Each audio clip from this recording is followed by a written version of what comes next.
Assalamu alaikum wa rahmatullahi wa barakatuh. Welcome back to Purely Islamic. एक नई video के साथ। कभी दिल में यह सवाल उभरा है कि अल्लाह ताला हमसे नाराज होते हैं तो उसकी निशानियां क्या होती हैं और हम कैसे पहचाने कि रब हमसे खफा है? आइए सुनते हैं। हजरत मूसा अलैहिस्सलाम ने एक दिन अल्लाह ताला से अर्ज किया, ए अल्लाह, तेरी नाराजगी की क्या निशानी है? हम कैसे जाने कि तू हमसे नाराज है? तो अल्लाह ताला ने फरमाया, जब तुम ये देखो कि बारिशें बगैर मौसम के होने लगें, हुकूमत नादान और नाअहल लोगों के हाथ में चली जाए और माल कंजूसों के पास जमा हो जाए, तो समझ लेना कि मैं नाराज हूं।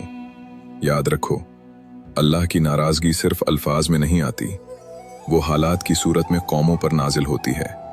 आओ अपने आमाल को देखें, अपने दिलों को टटोलें और अल्लाह की तरफ सच्ची तौबा के साथ लौट आएं, क्योंकि जब रब राजी हो जाए तो बिगड़े हालात भी संभल जाया करते हैं।